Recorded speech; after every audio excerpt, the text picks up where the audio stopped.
제 고향은 부산입니다. 부산에서 처음 서울에 올라와서 공부를 하게 되었는데요.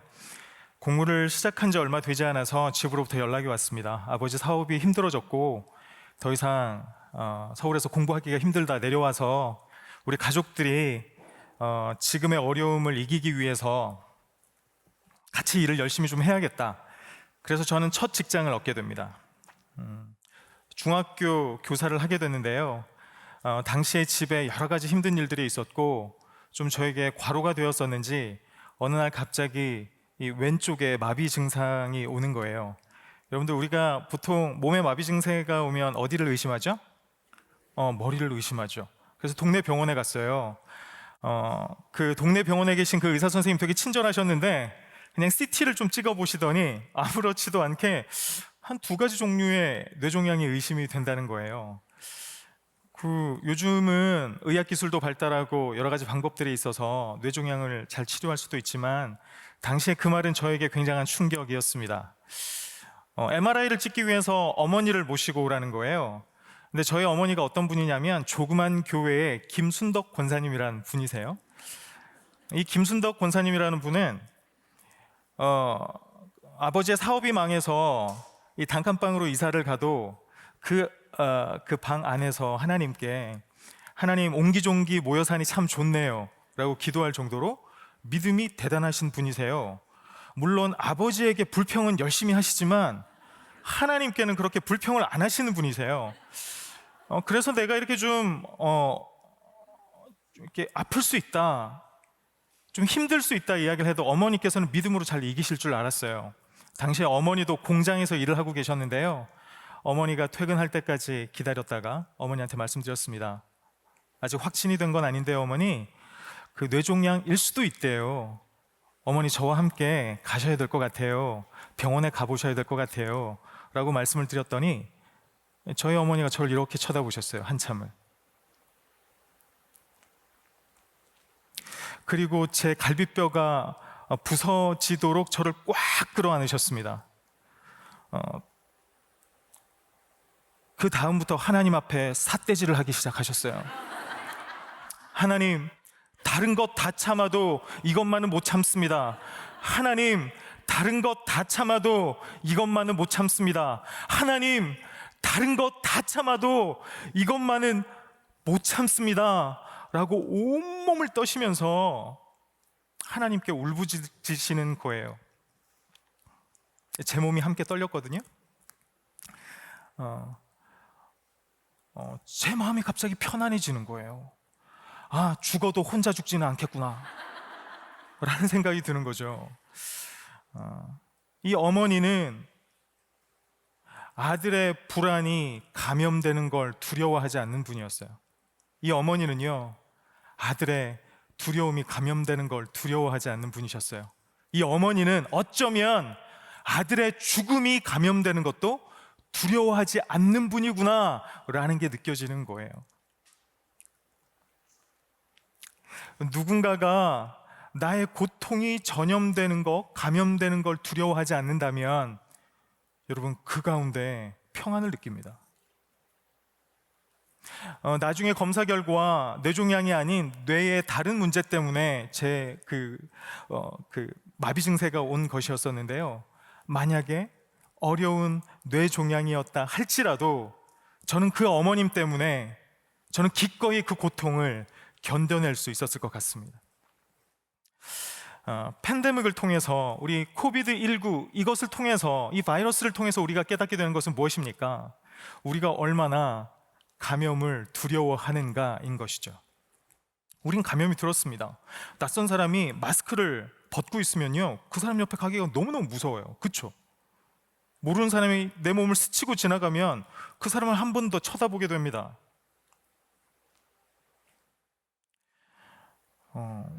접촉이 두렵죠? 감염이 두려워요. 그런데 코로나 때문에 우리가 이것을 이제서야 깨닫게 된 것입니까? 아니요, 그렇지 않아요. 우리는 다른 사람들의 고통에 감염될까 봐 두려워요. 불행한 사람들을 보면요, 그 불행이 우리들에게 감염될까 봐 두렵습니다. 그래서 그 사람들의 이야기를 듣는 게 두렵고요, 우리가 공감 말을 하지만 그 사람에게 공감하는 게 두려워요. 그 사람과 많은 시간을 보내는 것이 두렵습니다. 그런데 성경은 분명히 우리에게 이렇게 말씀하고 계세요. 사랑은 곧 접촉이다. 제가 마가복음 1장 40절부터 41절을 제가 한번 읽어보겠습니다. 나병 환자 한 사람이 예수께로 와서 그 앞에 무릎을 꿇고 선생님께서 하고자 하시면 나를 깨끗하게 해주실 수 있습니다 하고 간청하였다. 예수께서 그를 불쌍히 여기시고 손을 내밀어 그에게 대시고 그에게 해주마 깨끗하게 되어라 하고 말씀하시니 곧 나병이 그에게서 떠나고 그는 깨끗하게 되었다. 고대 이스라엘에서 나병은 감염되는 거예요. 죄가 감염이 되고 그 질병이 감염되는 거예요. 그래서 나병 환자들은 정상인들이 가까이 오면 나는 부정하다 외쳐서 그 사람들이 가까이 오지 못하게 해야 했어요. 모세의 율법에 의하면 이 사람들은 이스라엘 마을 안에 살지 못하고 그들끼리 함께 모여 살아야 했어요. 그때 예수님이 오셨다는 이야기를 듣습니다. 그리고 예수님에게 가서 낫기를 소망합니다. 그때 예수님이 멀찌감치 떨어져서 그래 너 나았어 라고 말씀하신 게 아니에요.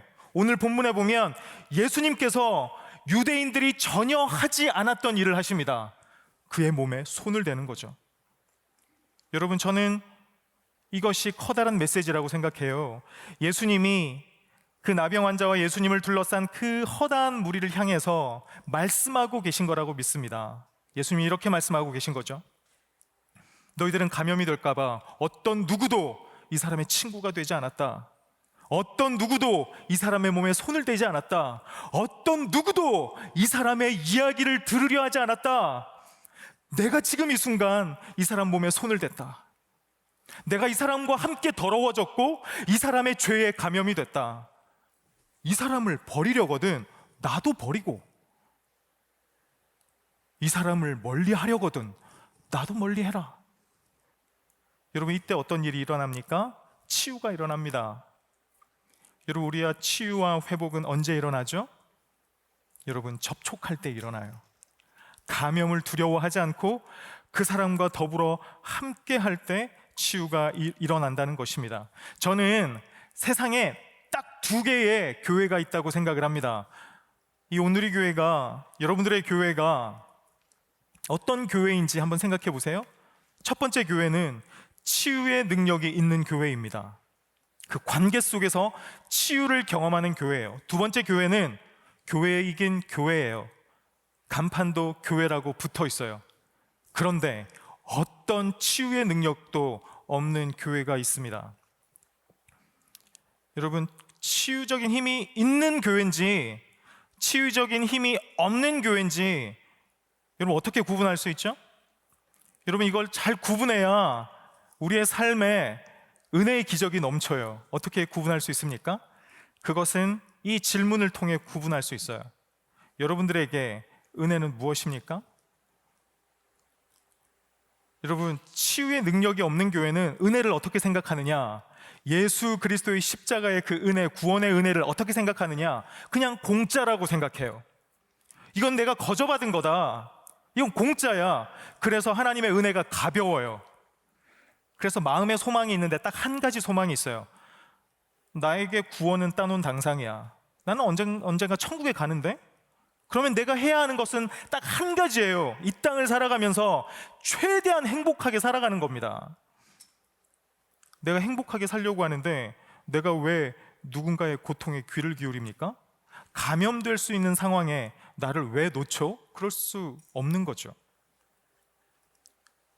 하나님의 구원을 너무 가볍게 공짜로 그냥 생각하는 사람들은요, 그런 교회는요, 어떤 사역을 하냐면 최대 다수의 최대 행복을 위한 사역을 해요.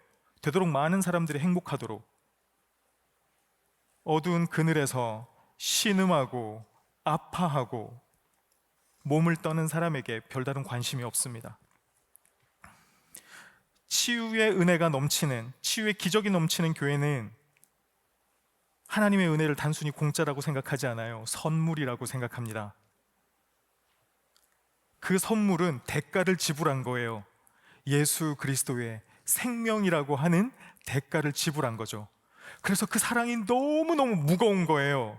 그 사랑이 너무너무 위대하고 거대한 거예요. 그래서 어떻게 하느냐? 그 사랑에 반응하려고 합니다. 예수 그리스도가 나를 위해 비용을 지불하셨으니 나도 누군가를 위해서 비용을 지불한다. 여러분, 예수를 믿는다고 여러분 고통이 비껴갑니까? 대답해 보세요. 예수님을 믿었더니 여러분 탄탄대로만 열리던가요? 우리가 주님 안에 있으면 여러분 모든 고통이 우리를 비껴갑니까? 그렇지 않습니다. 제가 지난주에 제 사랑하는 후배, 함께 신학교에서 공부했던 후배의 아내의 장례 예배를 제가 집례하고 왔습니다. 3년 동안 미친 듯이 제 후배는 그 아내를 살려달라고 새벽과 아침 시간을 온전히 하나님 앞에 드렸어요. 60kg 정도 나가던 제 후배는 40여 킬로가 되었습니다. 제 후배는 왜 제 자신이 이런 일을 당해야 하는지 자신의 고통에 의미를 부여하지 못해요. 우리가 그럴 때가 있어요. 하나님이 왜 나에게 이런 어려움을 당하게 하시지? 왜 하나님이 나에게 이런 우울이라고 하는 거대한 아픔을 겪게 하시지? 왜 우리 가정에 남들이 겪지 못하는 이런 아픔들을 허락하시지? 제 안에도 그런 고민이 있었습니다. 왜 나는 폭력적인 아버지 밑에서 태어났을까? 나는 하나님을 믿는 신앙이 있는데 내 아버지는 왜 내 성적이 떨어진다고 주먹질을 하고 반찬이 짜다고 엄마를 때리다가 분에 못 이겨 나를 때릴까? 하나님 앞에 질문했지만 그 질문에 대한 대답을 얻을 수 없었어요. 제 안에는 마음의 소망이 있었습니다. 그래, 내가 30이 넘기까지 이 가정 속에서 고통을 받았으니 하나님께서 아이를 정말 좋아하는 남자를 만나 결혼하게 해주신다면 난 다복한 가정을 이루고 하나님께서 나에게 지금까지 이런 고통을 왜 주셨는지 나는 깨닫게 될 거야. 여러분, 그런 생각을 가졌습니다. 그런 생각 가질 수 있죠. 그쵸? 그리고 그 아이를 좋아하는 남자는 바로 저였어요. 엄청 아이 좋아하게 생기지 않았습니까? 그건 약간 오해였는데 우리 대학의 상담센터에 온 아이를 열심히 케어해 준 건데 아내는 그걸 오해를 하고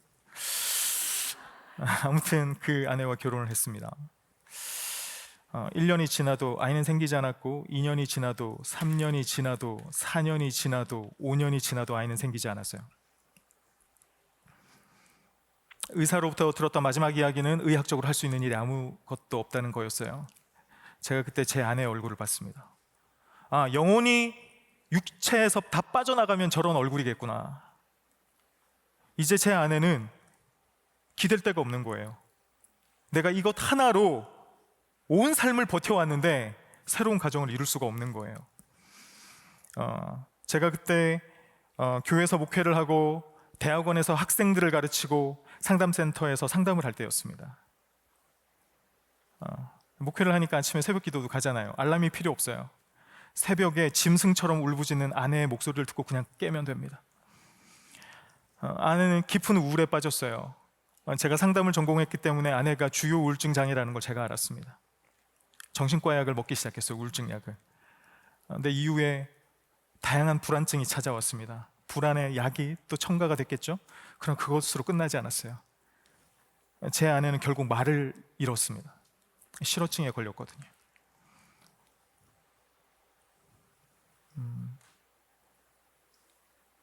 그 아내를 지켜보는 건 저에게 커다란 고통이었습니다.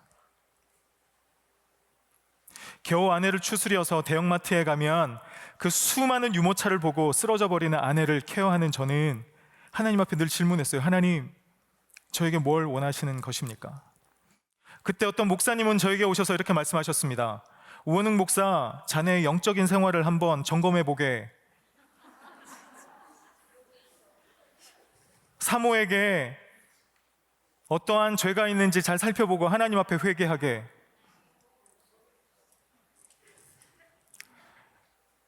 그건 매우 커다란 창으로 제 가슴을 찌르는 것과 같았습니다. 여러분, 우리의 영혼의 위기가 올 때가 있죠. 우리의 고통이 온다고 해서 언제나 우리가 그 하나님의 뜻을 알 수 있는 게 아니에요. 욥이 모든 재산을 잃어버렸을 때 그는 하나님 앞에 이렇게 고백할 수 있습니다. 하나님, 제가 이 연단을 받아들이겠습니다. 제가 하나님 앞에 정금같이 나아가겠습니다. 이 고통을 통해서. 그러나 10명의 자녀를 하루아침에 잃어버렸을 때 그가 그런 말을 할 수가 있을까요? 우리의 영혼에도 위기는 찾아옵니다. 여러분, 이런 위기를 당한 사람들이 우리들 곁에 있어요. 그런데 이런 위기를 당하는 사람들을 곁에 두고 다독이고 접촉하고 돌보는 것은 어려워요. 왠지 아세요? 그 위기를 당한 사람들은 수치심이 있어요. 내 삶이 근사하지 않은 거예요. 다른 사람들은 감사의 제목이 넘치는 것 같은데 내 삶은 그렇지 않은 것 같은 거예요. 내 인생은 왜 이렇지? 하나님이 왜 나에게는 광야만을 허락하시지? 여러분, 이렇게 수치심에 시달리는 사람들은 순간순간 하나님 앞에 화가 나요. 사람들한테도 화가 나요. 내 인생에도 화가 나고 내 스스로에게도 화가 나요. 그리고 우울해져요. 분노와 우울을 오가는 사람들을 여러분들 보셨죠? 그런 사람들을 곁에 두고 돌보고 지탱해 주는 게 쉽던가요? 쉽지 않아요. 여러분, 그렇기 때문에 교회 공동체가 필요한 겁니다. 누구나 이런 위기를 경험할 수 있고 누구나 이런 수치심을 경험할 수 있어요. 제가 말씀 하나 읽어볼게요. 그들이 다그쳐 물으니 예수께서 몸을 일으켜 그들에게 말씀하셨다. 너희 가운데서 죄가 없는 사람이 먼저 이 여자에게 돌을 던져라. 어떤 내용인지 아시죠? 간음하다가 그 현장에서 걸린 여자가 아마 옷도 제대로 못 챙겨 입었을 것 같아요. 질질질질 끌려와서 예수님 앞에 패대기 쳐졌습니다. 유대인들이 예수님을 시험하며 묻습니다. 어떻게 할까요? 예수님은 말씀하십니다. 죄 없는 자가 돌로 쳐라. 여러분, 왜 유대인들, 그 율법학자들, 바리새인들은 돌을 손에 다 들고 있었을까요? 그 사람을 신앙적으로, 믿음으로 판단했으니까. 저 여자는 죄인이야. 저 여자는 죽어도 마땅해. 여러분, 우리가 누군가를 신앙적으로 판단하면요, 그 사람의 고통을 영적으로 해석하고, 아, 저 사람은 100점 만점에 한 30점이야. 왜 저 사람은 저런 인생밖에 살지 못하지? 저 사람 삶에 저런 고통이 있는 건, 고난이 있는 건, 저 사람의 자녀에게 문제가 있는 건, 저 사람에게 저런 장애물이 나타나는 건 저 사람의 영적인 문제 때문이야 라고 판단을 해버리면 우리는 그 사람을 돌볼 수가 없어요. 그 사람은 치유의 기적을 경험할 수가 없어요. 예수님이 하신 것은 이겁니다. 판단하지 않는 거예요. 판단을 중지하셨죠. 그리고 그 여자를 판단하고 정죄하는 게 아니라 이 여자를 책임지려고 하십니다. 여러분, 어떤 교회에서 치유의 기적이 일어납니까? 그 고통받는 사람을 홀로 내버려 두지 않고 그 고통받는 사람에게 자꾸 가서 영적으로 해석하지 않고 그 사람을 보듬어주고 지켜주고 책임지려 할 때 여러분, 그 교회에서 은혜의 기적이 일어나는 것입니다.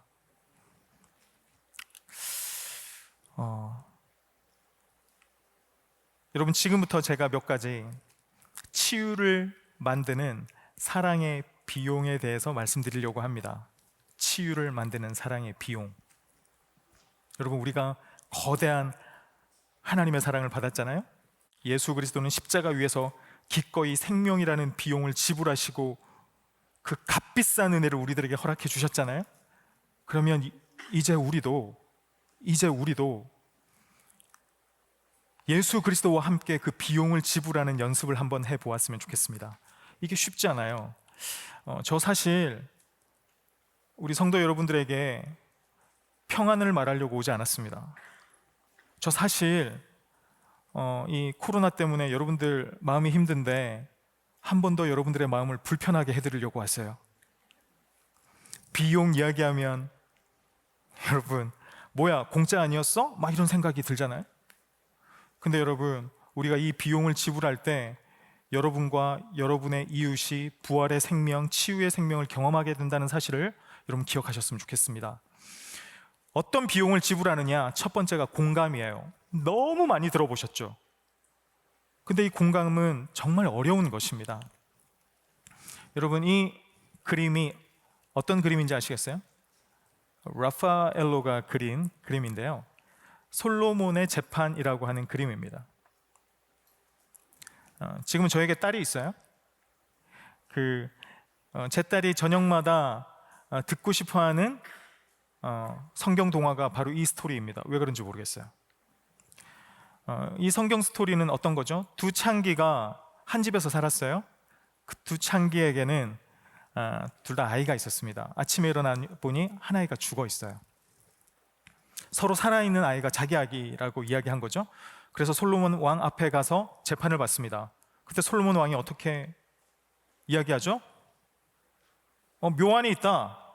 반으로 정확하게 갈라. 반씩 나눠 가지렴? 여러분, 이때 한 엄마는 이렇게 이야기를 합니다. 지혜로운 판결이십니다. 갈라주십시오. 심플하네요. 여러분, 근데 한 엄마는 이렇게 이야기를 합니다. 아니요, 그러지 마십시오. 제 아이가 아닙니다. 저 여자의 아이입니다. 저 여자에게 주십시오. 여러분, 저는 처음에 이 성경을 읽을 때 생물학적 어머니를 찾는 과정이라고 저는 생각을 했어요. 근데 그게 아닌 거예요. 누가 진짜 엄마입니까? 누가 진짜 엄마예요? 그 아이의 고통이 내 고통처럼 느껴지는 사람이 진짜 엄마예요. 저에게 이 메시지가 와닿은 이유는 제가 입양이라고 하는 선물 같은 통로로 제 딸을 얻었기 때문에 그렇습니다. 제 딸이 제 아내는 인정하지 않으나 아빠를 훨씬 더 좋아합니다. 이 아이가 옷을 입힐 때마다 저에게 장난을 되게 해요. 옷 막 안 입으려고 하고 막 일부러 막 고개 숙이고 있고. 그래서 제가 하루는 아이 등원을 시키려고, 등원 뭔지 아시죠? 어린이집에 보내는 거. 등원을 시키려고 막 준비를 했어요. 그래서 옷을 입히려고 막 장난을 하니까 제가 왼손을 이렇게 들어서 일어나야지 하고 왼손을 들었는데 그냥 뼈가 쑥 빠진 거예요. 저 막 폭력적인 그 아버지 아니에요. 쑥 빠진 거예요. 제가 너무 무서운 거예요. 이거 큰일 났다. 제 딸이 벌떡 일어나더니 저를 똑바로 쳐다보고, 아빠 힘 함부로 쓰지 말라고 그랬잖아. 그러면서 저한테 막 화를 내는 거예요. 너무 아프다고. 미안해. 겨우 대충 아이 옷을 걸치고, 제가 카시트에도 정신이 없어서 못 태우고 제 옆자리에 태우고요, 막 정신없이 병원으로 가고 있었어요. 근데 이렇게 옆에 이렇게 팔을 올려두는 암레스트가 있잖아요. 거기에 올려뒀더니 좀 통증이 가라앉나 봐요. 그러더니 제 딸이 저를 이렇게 쳐다보고 웃으면서 이렇게 말을 하는 거예요. 아빠, 내가 아프니까 아빠도 진짜 아프지? 아빠 괜찮아. 의사 선생님이 고쳐줄 거야. 괜찮아. 제 딸이 5살입니다. 내년이 6살이고 저는 내년에 제 딸에게 입양이 되었다는 사실을 알려줄 겁니다. 그게 두려웠거든요. 제가 그 사건 이후로 제 마음속에 두려움이 없습니다. 왜냐하면 이 딸은 자신의 고통과 아버지의 고통이 연결되어 있구나, 그것을 아는 친구거든요. 여러분, 이때 회복과 치유가 일어나요. 내 고통이 나만의 고통이 아니라 누군가가 느낄 수 있는 고통이구나. 내 고통이 누군가와 연결되어 있구나.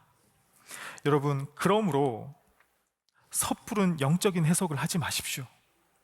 여러분, 제발 용하다는 사람 찾아가서 자꾸 기도받고 그런 거 하지 마세요. 막 영적으로 해석을 해줘. 뭐가 그런 게 필요해요, 여러분? 여러분, 그렇게 하나님을 신뢰하지 못해요? 여러분, 고통받는 사람이 있거든 그 사람에게 하나님께서 어떤 뜻을 갖고 겪고 있는지를 판단하기에 앞서서 집사님, 너무 많이 아프시죠? 집사님, 너무 많이 외로우시죠? 목사님, 요즘 너무너무 많이 지치시죠? 라고 이야기를 해주세요.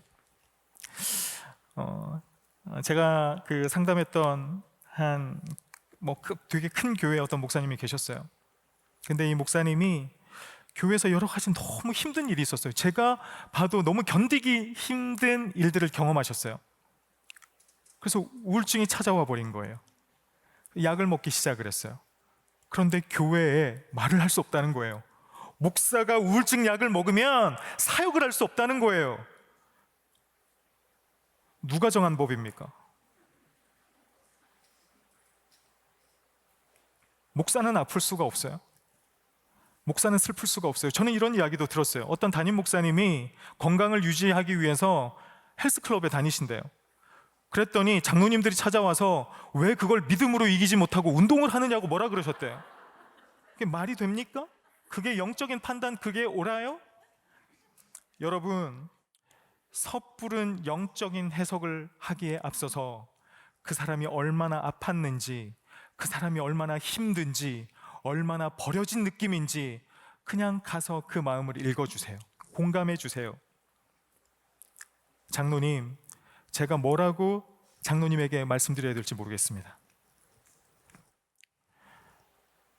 제가 위로를 드리고 싶은데 뭐라고 이야기를 해야 될지 모르겠어요. 장로님, 너무너무 많이 힘드시죠? 그거면 돼요.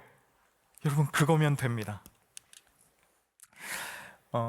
그리고 치유를 만드는 사랑의 비용 두 번째는 터치예요. 우리가 팬데믹 상황에서 이런 것들이 어렵죠. 터치가 어렵죠. 근데 이 터치가 굉장히 중요합니다.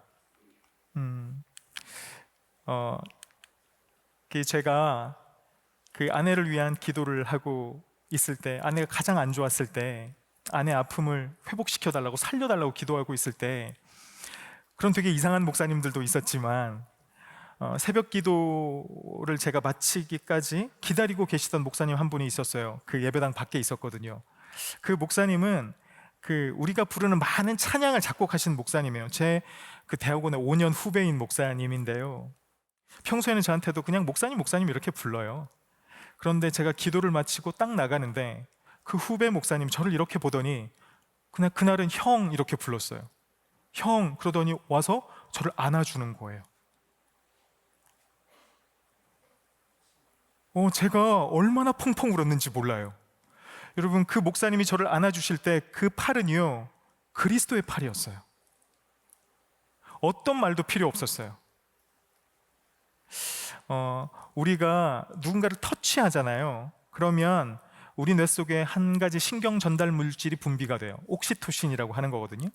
이 옥시토신이 분비가 되면 우리가 어떤 마음을 갖게 되냐면, 나는 혼자가 아니야. 저 사람은 나와 연결되어 있어.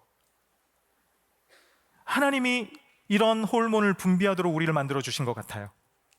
그래서 여러분, 고통받는 사람들이 있거든. 자주 어깨를 두드려 주세요. 아니, 많은 말 필요 없어요. 그리고 안아주세요. 여러분들에게 감염되지 않아요.